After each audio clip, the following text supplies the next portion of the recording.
It's a top-notch field with the country's best classic horses renewing their rivalry. Jet Dark, who goes for a double of wins in the race, meets Kommetdieding, winner of the World Sports Betting Cape Town Met. Muthana, winner of the Hollywoodbets Gold Challenge. mk'spride, winner of the HF Oppenheimer Horse Chestnut Stakes. Astrix, winner of the Premier's Champions Challenge. And perennial rival Linebacker. They make for a high-quality lineup. The categories of Equus Champion Older Male and Middle Distance Horse could be determined by the outcome of this race. But more about the Equus judging and where you can have a say at the end of this preview.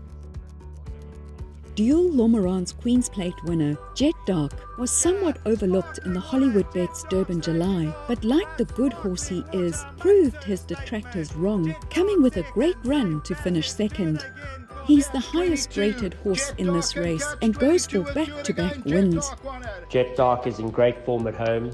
Everything has gone well so far. Obviously there's still a long time to go to the race, but so far so good. He's come out of the Hollywood Durban July extremely well, and I think he could run a big race here.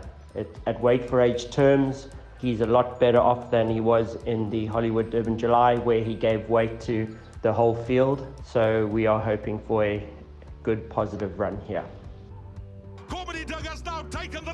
Winner of the World Sports Betting Cape Town Met, Kommetdieding, carried high expectations to the Highveld for the autumn season. Whilst he may not have reproduced quite the same form, he's training on as an older horse and consistently in the shake-up. You know, he's a horse that really gives it his all, and I couldn't be proud of what he's done. We've obviously, looking for that win, and hopefully it comes when the curtain comes down on KZN champion season. And, I can't fault him. He came out of the July exceptionally well, carrying top weights. We were confident that he would run a great race, but, at the end of the day, you can't not look at those factors of the weight that he had to carry. And, he gave it his all, and he's come out of it fit and well. And looking forward to Saturday's race. The scorecard with Jet Dark shows 1 to Kommetdieding and 2 to Jet Dark in the 3 times they've met. They once again meet on the same weight terms here. Just looking a little bit further ahead now, it's back to Cape Town after this for him, and then prepping him for the Cape summer season? Yes, Michelle, he's a happy horse, he's a sound horse, so it makes the perfect sense to head for the Cape summer season. So it's not off to stud just yet? No, I think he's still a little too young for that. We're not quite ready to let him go. And neither are his legions of fans. The Vaughan Marshall trained Linebacker is a class horse with plenty of ability, but horsemen will tell you that they still need luck and running, particularly in the Hollywoodbets Durban July. It was something that eluded Linebacker this year. Michelle, I think the least we say about it, the better. But, it was a very, very rough race, and I could count 3 times that he was interfered with. And the last one was coming into the straight, which was pretty serious. I think really the cause of it was that the race was run so slowly, some 3 seconds slower than last year. So, to me, it just doesn't make for good racing, clean racing. But thankfully he came through it. He was cut into behind and in front.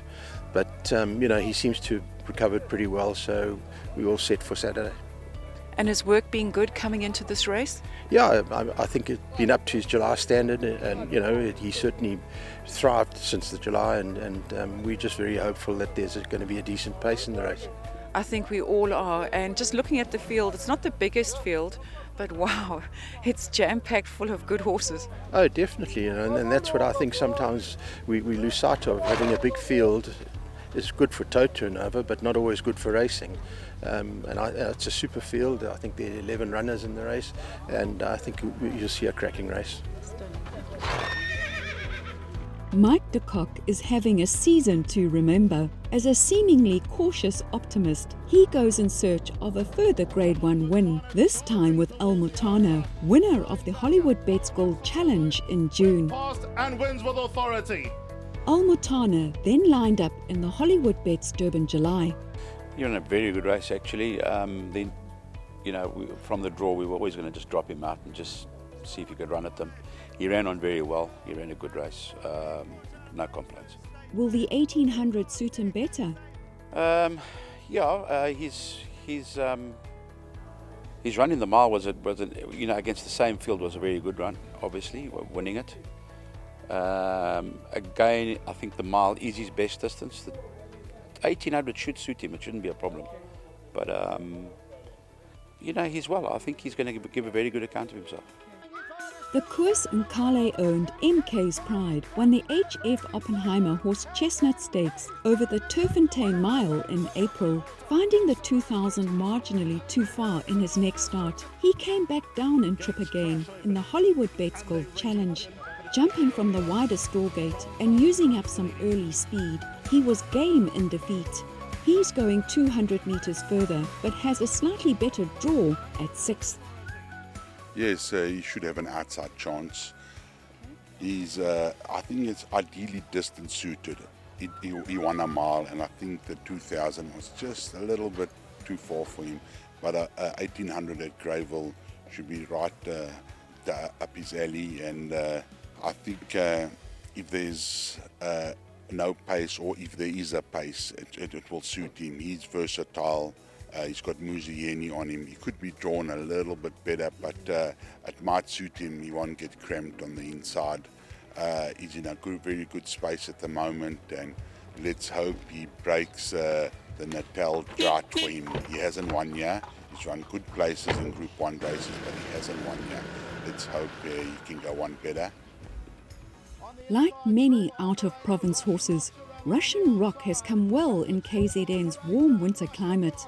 Silver operator, Russian Rock. Oh, it's too close.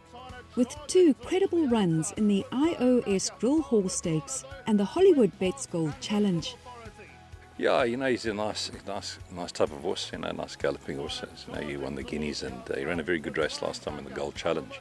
He finished right on top of them. I think he finished 5th and went up to 120. Running about 1800 metres, as we've discussed before, he's bred to go 2000 metres. Sometimes he's a little bit difficult in the early stages of the race. But let's try him over the trip. Very strong race. One of the best horses around, weight for age, but he's doing exceptionally well. And we've drawn one, and just as I've always said, I hope they just got a nice galloping pace and can get a bit of cover. But all is well with him. Paul Peter sends out stable companion to mk'spride, Astrix, who won the Premier's Champions Challenge at Turffontein at 66-1. He then ran in the Hollywoodbets Durban July, finishing 5.5 lengths off Sparkling Water. What did you make of his Hollywoodbets Durban July run?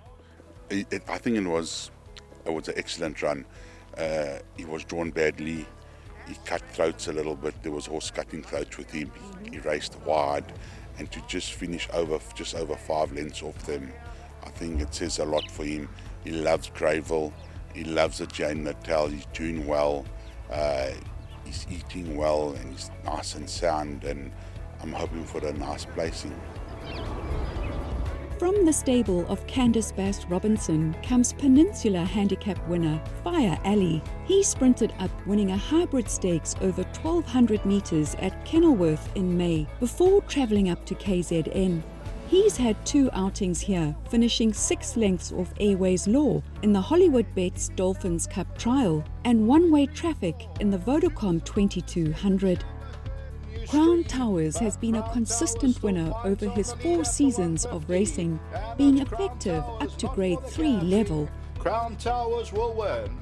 Crown Towers found the 2-2 last time, a little bit on the far side. Plus he was taken on for the majority of the race. They didn't leave him alone for 1 second over the 2,200, and that certainly did not help him.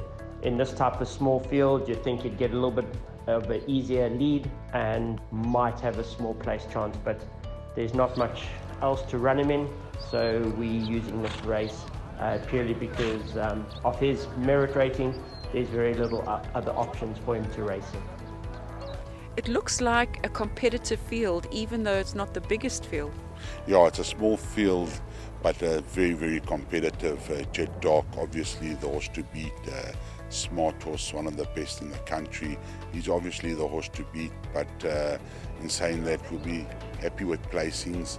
Anything else would be a bonus. It's definitely quality over quantity, and it's nice to see the three big horses that finished 1, 2, 3 in the Met to face each other again. Well, there's not much left out, and you've got two very good horses in Kommetdieding, Jet Dark, two champions of their generation, I think. So, I think the quality stacks up for sure. I think it's a great way to end off the season.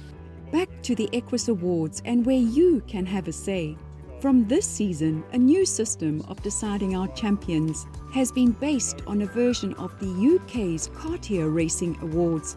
A point system along with an expert panel rating and finally a public vote where everyone comes in will carry equal weighting in the final award calculation. So look out in the press for the announcements.